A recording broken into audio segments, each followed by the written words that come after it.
This is Conversations on Careers and Professional Life, a podcast from the Foster School of Business, MBA Career Management Office. I'm your host, Gregory Heller. On each episode, I talk with guests from faculty and staff to students and business leaders about the skills and strategies that can help you design a professional life that you're happy with. This episode is a bit different than all my others to date. Rather than featuring a conversation with one guest, or even two, I've compiled advice from a variety of Foster students and alumni for our incoming class of MBAs. All of the people I reached out to for these clips were happy to contribute, which is a testament to the Foster community. I've done my best to string them together in a sensible order, and will introduce each speaker and provide just a little bit of context. I hope you enjoy this episode of Conversations on Careers and Professional Life with advice for incoming MBAs of the Foster MBA program. We'll hear first from Evan Gray of the class of 2022, talking about his career exploration experience. I think first and foremost, the one that hits you right in the face is sort of the social and academic side of it. And I think it's just don't freak out. I think everybody wants to freak out. I freaked out, especially if you don't come from that finance background. Everybody in the class is going through it. Like, people are feeling the stress. People are trying to find their people, and you just will find your people. And I think on that note, when you find your people and start, working with them on homework, engage with the material with other people, that made my experience and learning just accelerate tenfold. I think on the career management side of things, it's awesome if you know what you want to do when you come in. And if you know what you want to do when you come in, start leveraging career management, tell them very clearly what it is that you're looking to do, and then take their advice and actually go follow up on their advice. It's not their job to do the legwork for you. It's their job to point you in the right direction. And so you need to go out and do the informational interviews. You need to do your resume, redo your resume, think critically about what you want out of life, really, not just your career, but what do you want out of life? Because career management is just there to guide. Like, you're doing the work. I think I did 150 plus informational interviews before I landed my internship. And that's not to scare anyone off. It's because I didn't know what I wanted to do. And if I hadn't had that many conversations, I wouldn't have known what I wanted to do. And 151st informational led to a really awesome internship at TerraClear doing, robotics and computer vision and ag tech, which is, if you'd asked me 2 years ago, is that what I want to do? I probably wouldn't have known, but I absolutely love it. So it's been great. Look for a longer conversation with Evan and others about the Venture Fellows program in the podcast feed.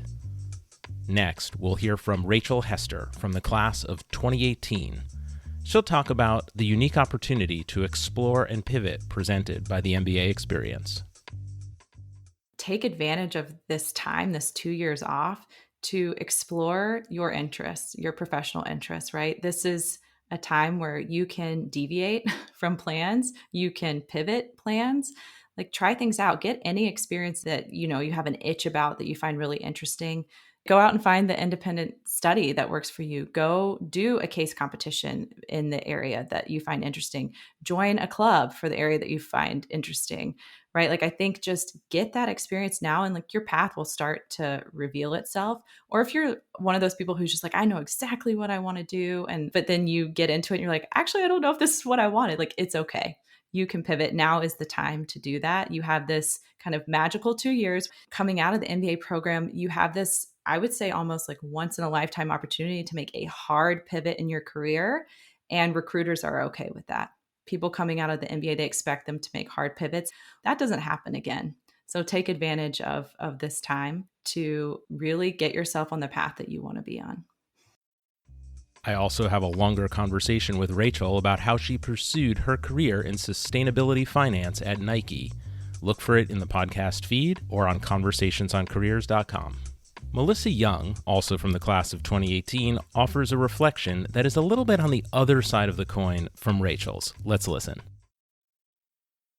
Yeah, I guess one thing I wish I learned sooner in the program was to narrow it down a bit quicker than I did. And so I think you have exposure to people from all over the world, brilliant professors, applied strategy projects, and, the swath accounting, econ, marketing, supply chain. It's very broad. And I think as much as you should be open and curious and broad thinking, it's also helpful to choose your path. And so I think after the second year, I ended up leaving wishing I had a little more time to dig into digital marketing or go a little deeper than I was able to in my 2 years on some of the stuff that was really important. And so the faster you can push yourself to be open and lean in and say yes to case competitions, say yes to applied strategy, talk to everyone in your class. Like, these are people who have amazing experience and things to offer. And the more you can absorb of this up front and try to narrow in on what you really want to pursue and dig deeper on in those 2 years, it's going to help you get the most that you can out of the program. We'll hear more from Melissa later on this episode. I pulled this next excerpt from a longer conversation with Ruchi Singh from the class of 2020. Ruchi was the president of the Foster Consulting Society, and if you're interested in pursuing a career in consulting, you should listen to our full conversation. I'll be sure to link to it in the show notes. Figure out what your non-negotiables are in the fall, which means decide what you want to prioritize on. Academics are important, but getting a job is also important, and making friends and being social is also important. But sometimes one or two of those things may have to take a little bit of a backseat as you gear up for other things that you really want to focus on. So I'd say figure out what your non-negotiables are and stick to them through the quarter as much as you can. I think the people who came in very focused and knew what they wanted to do are the ones who accomplish what they set out to do as early as possible. So that would be my advice. I like the way that Ruchi highlights one of the fundamental challenges that MBAs face: time management and prioritization. Next, let's hear some advice from Rekha Mathew of the class of 2020 on pursuing careers in tech. If I were to give one piece of advice to anyone looking to land a career in technology, I would say it's extremely important to stay curious. So every day the world is changing, technology has to adapt to it, and if you can stay up to date on the things that you love, that you're interested in, that are changing when it comes to tech, that's really going to help you perform well. Rekha interned at and now works at Microsoft. We'll hear a bit more from her later on this episode. Now let's listen to Abhro, a business planning manager at Microsoft and member of the class of 2020. So one piece of advice that I have for students who want to be a product manager in a tech company is that your job is not to be the smartest person in the room. Your job is to bring all different smart people across different business units together. Your job is to drive alignment across business, across different divisions. And oftentimes you'll find yourself in situations where there are no clear right or wrong answer. You will find folks with a lot of different opinions, sometimes really strong ones. So if you can create clarity when there's a lot of ambiguity, if you can bring structured thinking, clear communication, and also a general business sense to the table, you will find that you'll be able to drive a lot of impact, and you can be a very, very good product manager.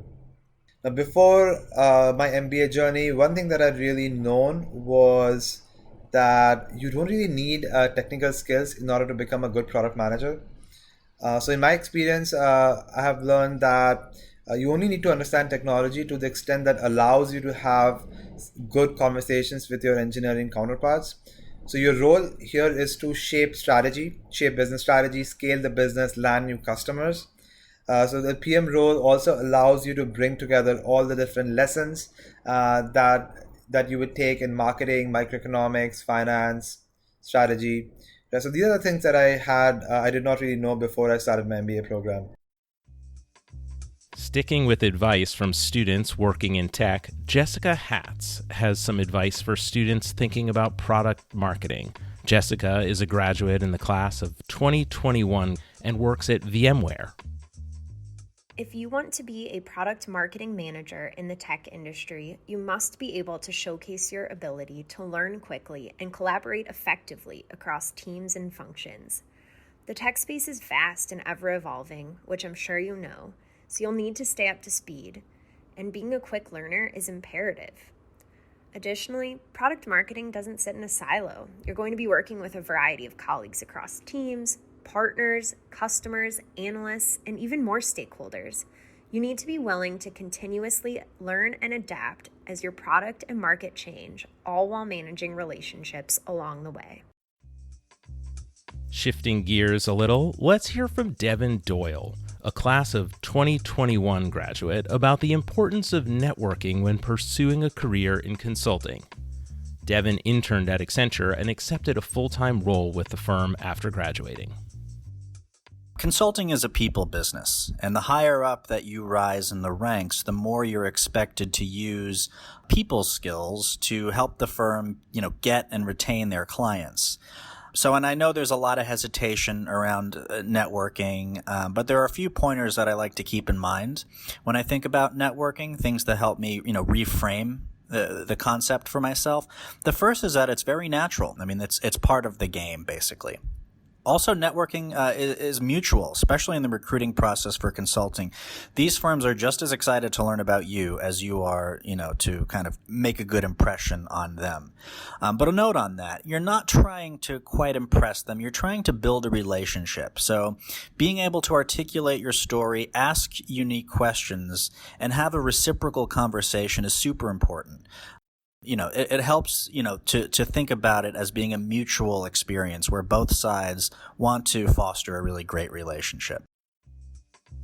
Devin also had some advice about getting your resume ready to recruit for consulting roles. Make it consulting friendly, and your coaches can certainly help you with that. I've found that things like analytical skills, executive presence, collaboration, those kinds of skills that are consulting focused are really important to kind of emphasize and market on your resume. Especially too if you have any experience with latest business trends, right? Because that's a lot of what consulting is about. So even if you have some kind of peripheral experience with blockchain or cloud or data analytics, find a way, an appropriate way to make that pop. Because to get those trends on your resume, I think is super important. Devin recommends that students interested in consulting look at the ProDev module about case interviewing to understand the variety of specialist coaches and resources that the career management team makes available to students preparing to recruit for careers in this field. Let's hear some advice on behavioral interviewing, first from Jessica. Before beginning my MBA, I wish I would have known to practice, and know my stories for MBA interviewing. A few months into the first year of my MBA at Foster, I wrote down my interview stories. It was really, really down to the wire. I was playing catch up and I didn't know my stories as well as I should have come interview time. I'd really recommend writing down your professional stories before you begin the MBA program so you can hit the ground running. Knowing your stories very well is so helpful and is really attractive to interviewers. By practicing telling your stories through mock interviews with career management or your classmates and really learning how to shape your story to answer different interview questions, this will only make you stand out in your MBA internship interviews. Practicing and knowing your stories will help you land that job. And also, don't forget to breathe. Practicing for an interview and interviewing itself can be intense, and it's a stressful process. Be sure to spend some time to recharge so that you can be clear-headed and you can really bring the best version of yourself to potential employers. And this is what Rekha has to say about preparing for interviews. A part you can't change, it's your background, right? You landed here and there's nothing you can do about pre-MBA experience. But that pre-MBA experience and the way you communicate it goes so much into your preparation, right? So how you communicate your experience, whether or not you worked in tech does not matter. What matters is, are you adaptable? Can you communicate well? Do you value diverse perspectives? Are you curious? And can you give me examples of when you've done that? And so at this point, it's like practice with every single person in the career management office and then some to make sure that when you're telling your stories and you're communicating that it's landing across a wide array of people and you know how it's landing. So no matter who that interviewer is and what kind of day they're having, it'll maximize your chances of success if you just practice.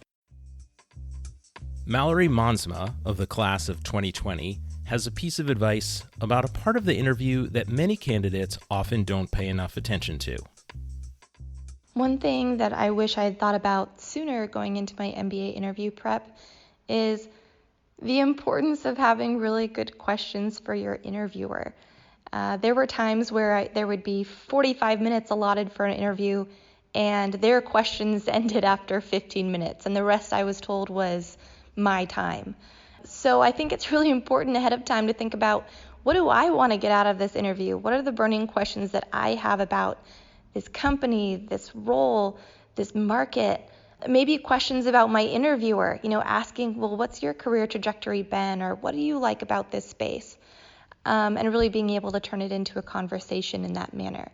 So I've had, other people that I'm helping prep will ask me, what's a good question I can ask? Thinking of a question as a way to really impress the interviewer, like, wow, that was a great, very insightful question. And that's always good too, but they should also be real questions that you want to know the answer to, that you're going to listen intently to, that will spark an interesting conversation. So don't just ask questions because you want to show off, I would say. Really come up with a list ahead of time of things that you're curious about, things you want to know, and then also allow some new questions to bubble up during the interview as you're talking to this other person and learning more about them. I think that many of our alumni would echo the sentiment shared here by Rekha about the long-term importance of developing your interviewing skills.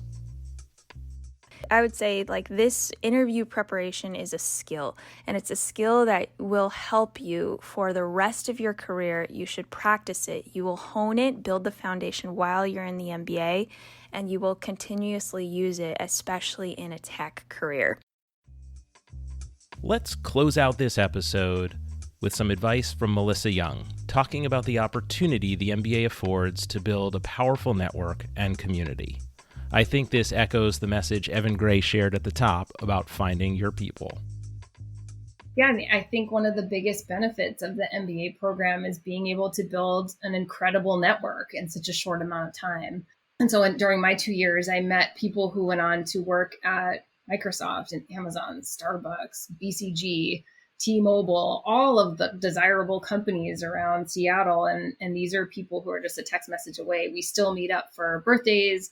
There's a bunch of engagements happening right now. We still plan trips together. And so we've stayed very close after the program. And it's nice to have, I have my childhood friends and I have my early 20s friends, but then having this group where we all went through this amazing 2-year program together. We all were grinding it out during finals and having these difficult applied strategy projects. And so we've done this together, and now we're moving through our careers at the same pace. And so we can check in about, what is that first performance review like? What type of manager do you have? What is your leadership growth path at this company? And kind of compare notes as we're moving through our careers together. And it's truly invaluable. I feel that it's a group that I can reach out to at any time to talk about challenges or opportunities that I have in front of me at work. And that's just something that you don't have outside of the program.